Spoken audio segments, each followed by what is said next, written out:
اللہ اکبر اللہ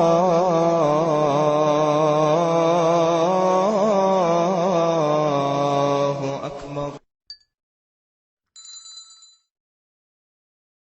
صاحب ملائیشیا سے بشیر احمد صاحب پوچھتے ہیں، یہاں فجر کی اذان امساک کے وقت سے تقریباً 10 منٹ بعد ہوتی ہے، کیا اذان تک کھایا پیا جا سکتا ہے؟ بسم اللہ الرحمن الرحیم۔ جب سحر کا وقت داخل ہو جائے گا تو اس کے بعد سے کھانا پینا حرام ہوگا، جی، لہٰذا اذانوں کا اعتبار نہیں ہے۔ اذان بعض دفعہ پہلے ہوتی ہے، بعض دفعہ اذان بعد میں ہوتی ہے، تو سحر کا وقت اگر ختم ہو رہا ہے تو پھر اذان تک کھانا پینا جائز نہیں ہے۔ ٹھیک ہے، بہت بہت شکریہ۔ بزر صاحب انڈیا سے پوچھتے ہیں، حالت جنابت میں سحری کھا سکتے ہیں؟ جی، حالت جنابت میں سحری کھانے میں کوئی حرج نہیں ہے۔ کوئی حرج نہیں۔ ابو صاحب سے محمد الیاس صاحب کا سوال ہے، جن روزوں میں لا علمی کی وجہ سے سحری اذان کے ساتھ کی، ان کے بارے میں کیا حکم؟ اگر یہ یقین تھا کہ سحری یعنی اذان جو ہے وہ سحری کا وقت ختم ہونے کے بعد ہوئی ہے جی، تو پھر وہ روزے ضائع ہو گئے ہیں، ان روزوں کی قضا لازم ہے۔ لازم ہے۔ محسن احمد صاحب میرٹھ سے پوچھتے ہیں اگلا سوال، اگر کسی شخص کی سحری کے بعد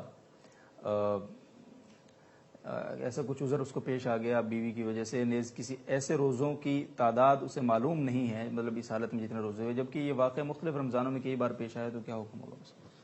جی، انہوں نے جو مسئلہ پوچھا ہے، زوجہ سے اگر ہم بستری نہیں کیے اور باقاعدہ جیسے غسل فرض ہوتا ہے یہ کیفیت نہیں ہوئی ہے تو روزہ نہیں ٹوٹتا پھر ایسی کنڈیشن سے، لہذا ان کی قضا بھی واجب نہیں ہے۔ ٹھیک ہے، بہت بہت شکریہ۔ حمید اللہ صاحب کابل سے پوچھتے ہیں، روزے کی حالت میں بلغم حلق میں گرے اور غیر قصدی طور پر معدے کی طرف جائے اور تو کیا اس سے روزہ فاسد ہو جائے گا؟ مطلب یہ مکروہ ہوتا ہے؟ نہیں، بلغم ہو یا تھوک ہو، قصدی ہو یا غیر قصدی، ہر طرح سے نگلنے سے روزے پہ کوئی اثر نہیں پڑتا۔ کوئی اثر نہیں پڑتا۔ بہت بہت شکریہ۔ عبداللہ صاحب دیر سے پوچھتے ہیں، رمضان میں نسوار رکھنے سے روزہ ٹوٹتا ہے یا نہیں؟ نسوار رکھنے سے تو روزہ نہیں ٹوٹتا، لیکن نسوار کے اثرات اگر حلق تک پہنچ گئے، جو کہ غالب یہ ہوتا ہے کہ وہ حلق تک پہنچ جائیں گے، تو جیسے ہی حلق تک ذائقہ پہنچے گا تو روزہ ٹوٹ جائے گا، اس لیے نسوار رکھنا جائز نہیں ہے روزے کی حالت میں۔ ٹھیک ہے، بہت بہت شکریہ جی۔ جدہ سے محمد رفیع صاحب پوچھتے ہیں، روزے کی حالت میں یہ منہ میں تھوک کا مسئلہ وہی آپ نے بتا دیا کہ نہیں ٹوٹتا۔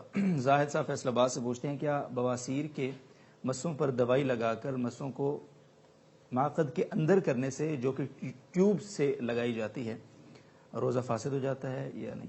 نہیں، وہ مسے چونکہ پہلے یہ تفصیل سے مسئلہ بیان کیا جا چکا ہے کہ وہ یعنی جب دوائی لگائی جاتی ہے تو وہ مقاد کے اس حصے تک نہیں پہنچتی جہاں سے یعنی روزہ فاسد ہو جاتا ہے، اس لیے اس سے روزہ فاسد نہیں ہوگا۔ سارا عبدالرشید صاحب کا سوال ہے اگلا، یہ بھی اسی طرح ہے کہ روزے کی حالت میں بواسیر کے لیے مرہم لگایا جا سکتا ہے؟ جائز ہے۔ آپ نے تو سوال ہی ختم کر دیا ہمیں۔ اعجاز احمد صاحب کشمیر سے پوچھتے ہیں، کن علامات میں ایک ماں بچے کی خاطر روزہ چھوڑ سکتی ہے؟ بچے کی خاطر روزہ چھوڑنے کا شاید ان کا مفہوم یہ ہے کہ جو ماں بچے کو فیڈ کراتی ہے، تو فیڈ کی وجہ سے یعنی بچے کو فیڈ کرانا یا دودھ پلانا بذات خود ایسا عذر نہیں ہے جس کی وجہ سے روزہ چھوڑنا جائز ہو، کیونکہ روزہ چھوڑنا دو صورتوں میں جائز ہے، بیماری میں اور سفر میں۔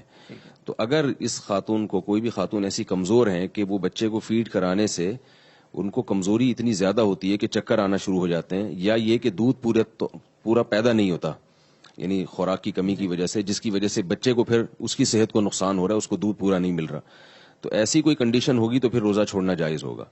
لیکن یہ کہ اگر خواتین جو ہیں افطاری کے وقت کھائیں اور پھر سحری کے وقت تک اپنی خوراک کو مینٹین رکھیں، اچھی خوراک کھائیں، تو مشاہدہ یہ ہے کہ وہ یہ دودھ پھر فیڈ کرا سکتی ہیں دن بھر۔ لیکن پھر بھی اگر کسی کو واقعی نقصان ہو رہا ہے اور ایسی کنڈیشن ہو رہی ہے کہ ان کو کمزوری سے بہت زیادہ چکر آنا شروع ہو جاتے ہیں، تو پھر یہ بیماری ہے اور بیماری میں روزہ چھوڑنا جائز ہے۔ ٹھیک ہے جی، بہت بہت شکریہ صاحب۔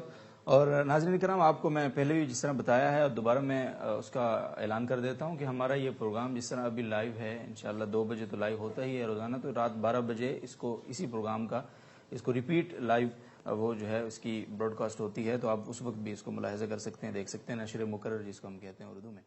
مفتی محمد صاحب